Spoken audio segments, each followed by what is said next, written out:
And just like that, it's time for our weekly roundup of all the things Lady just ain't gonna do this week.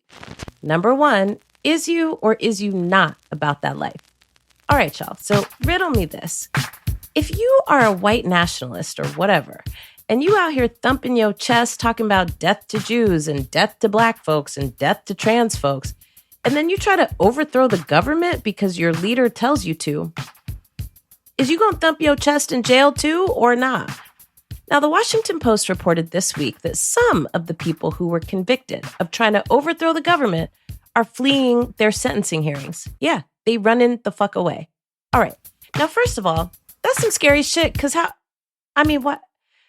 Look, white privilege is a real thing, because how you try to take down the United States of America and then just get to go home and chill until the judge tells you what's good? Now, where they do that at, except here in America? But second of all, I thought y'all was about this life. Now, a Proud Boys member named Christopher Worrell is on the run. He was convicted, amongst other things, of assaulting not 1, not 2, but 3 Capitol Police officers with pepper spray gel when he was trying to overthrow the government. But he's not the only one. At least 3 others, including Joseph Daniel Hutchinson III, Jonathan Daniel Pollock, and Michelle Olivia Pollock, are on the run. Olivia was charged with assaulting law enforcement. This other dude, Evan Newman, fled to Europe and was granted asylum. Yeah, I don't know. Merca. You wildin' right now, for real, for real. Now, where are all these people at? And why did they get to flee? Y'all just left the door unlocked, or what the fuck is going on? We don't know. Other things Lady ain't gonna do this week is a special session in Tennessee is convened where they are taking on not more gun regulations, but instead more punishment for young people who use guns. Well, we were all inspired by the courageous activism of the Tennessee Three members of the Tennessee state legislature who have been relentless in their fight for gun control after a school shooting there earlier this year. Tennessee wilded out and arrested them and then kicked them out. Kicked them out the fucking legislature, for real. All but the white lady, of course, and she said as much, okay? She was like, it's because I'm white. And this led to an uprising in the state as the districts who sent them to the legislature reinstated them people unanimously. And then they fucked around and got reelected by margins I don't know that we've seen in a hot minute, okay? So, now, I've been saying for almost ever that racism is not about mean people. It's about power. And the legislature, which is controlled by the state's Republican Party, called a special session this week on guns. Now, you could think that they learned the error of their ways and want to now get real things done. Nah, son, no. What are they doing? Trying to dole out more punishment to kids for using guns. But they don't want to make more rules about who can have guns and what you can do with them. Make it make sense. Now, these people are weird as fuck, but beyond being weird, they're dangerous and they're delusional. Now, if you are in this great state of Tennessee and you got some dues for our listeners, please holla on our socials. But in the meantime, don't do that fucking thing where you're like, oh, I love the Justins. They're so inspiring. And then not back their fight to change this country. So get up, get to working. Okay? Thank you. Now, here's what we want more of this week. Number 1, Donald Trump indicted on 41 charges by a black woman out of Georgia. And baby, what else can we say except the shit is getting kind of hectic? Now, y'all, I'm not a person who follows this stuff down to the dotted I and the crossed T. Okay, look, what I do know is that Donald J. Trump got a rap sheet at this point that's longer than a CVS receipt. And it's for all kinds of shit related to, trying to overthrow the government after he tried to rig the election in the dumbest fucking way possible, which was being caught on tape talking about the shit, running his mouth in the news about doing it, and then also trying to take down the United States of America for trying to move forward and move on after he fucking tried it. Now, look, maybe it's just me, but what happened to the days when you tried to be quiet about shit like, rigging an election? This generation, man, this new generation of gangsters. Anyway, y'all don't hear me, though. He was out here thumping his chest like, fuck that, America is mine. And yeah, I rigged it. What you finna do? He tried to debo America, y'all. And what's wild about that shit is that It's not that he tried to do it, but it's that he was loud and sloppy about it. So here's what this reminds me of. If you're a history buff, you know that what's fascinating about white supremacy is that not all white people got to be white right away. And some got the illusion of power without having the actual power. White people have been fighting along class lines forever and a day. And it's playing out now, too. Donald Trump is not actually wealthy. Like, in the elite world, he's like hood rich. Playing with like monopoly money and calling it something is surely ain't. Anywho, white power is big mad right now because all these judges that are overseeing his cases and all these prosecutors bringing these charges, honey, black folks.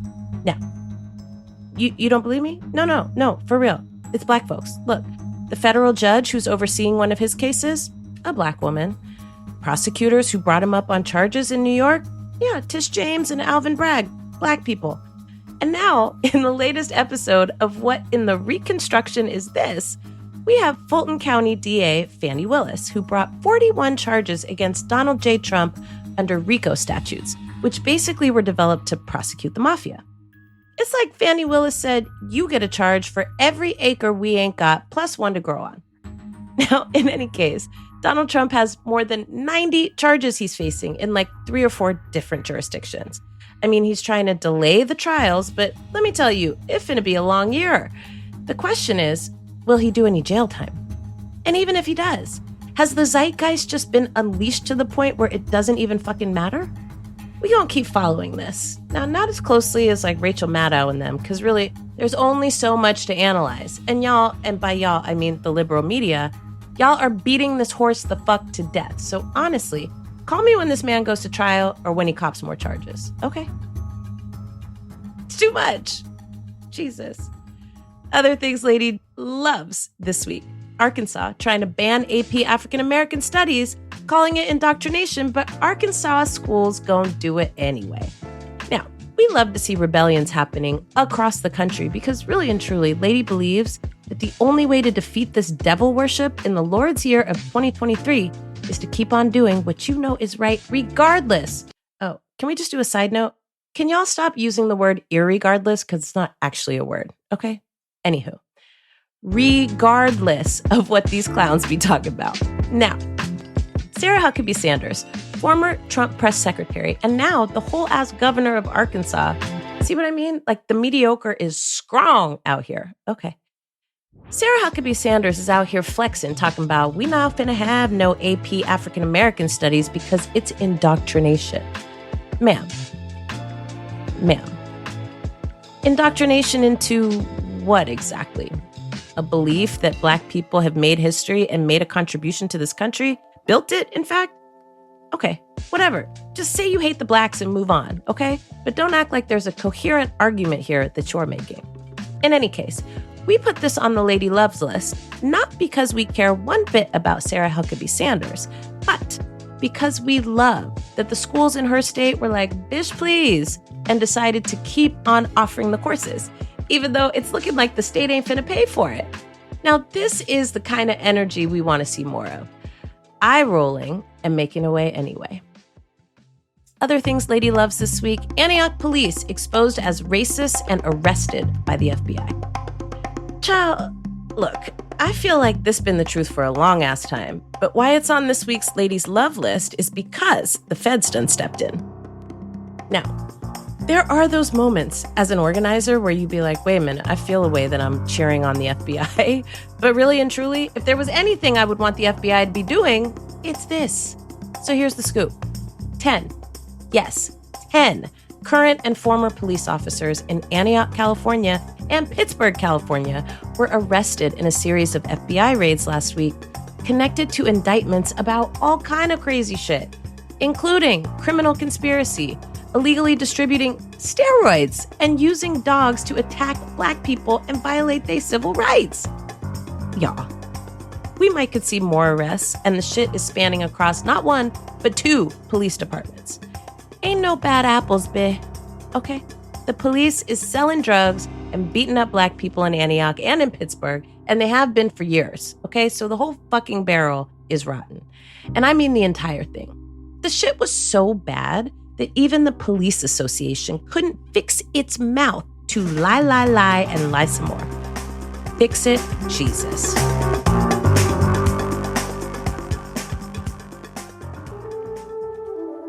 Welcome back to Ladies Love Notes, where we give you all of the real about being single and dating in your 40s. All right, well, keeping it the realist, lovelies, Lady has been cooling out, maxing and relaxing.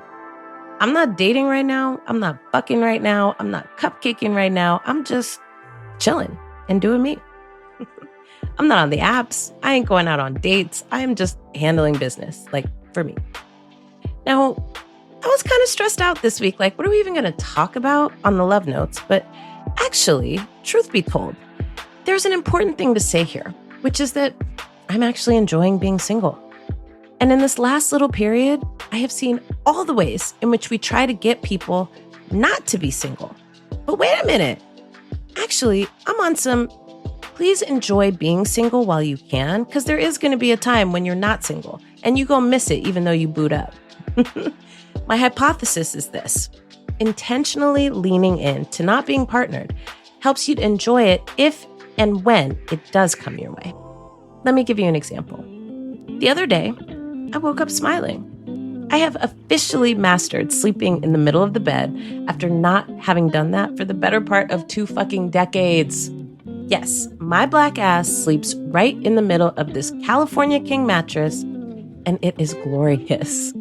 I'm not wrestling nobody for the covers. I'm not sleeping with one eye open because somebody's snoring.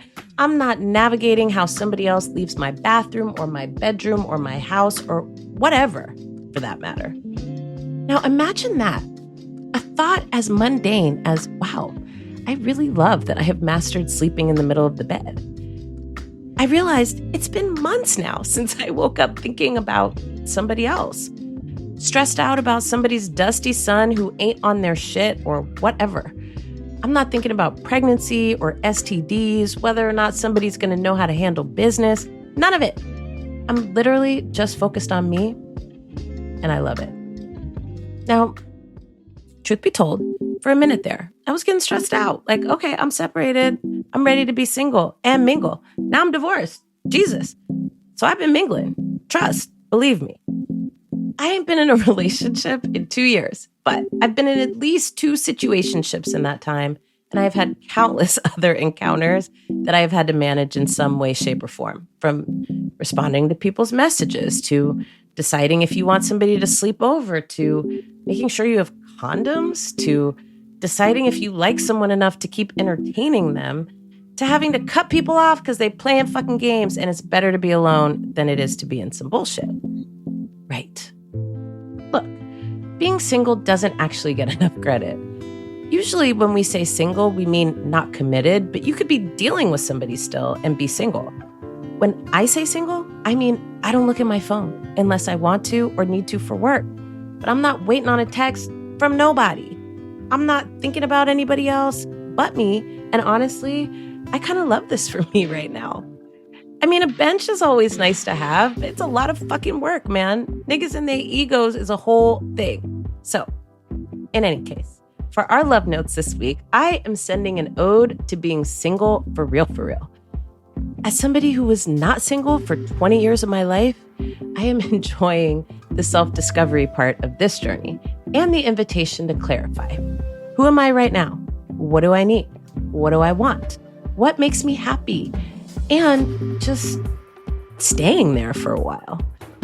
Here's to sleeping in the middle of the bed and waking up with mundane thoughts that don't involve another person that you're in a romantic thing with. Enjoy it while it lasts, honey. Lord.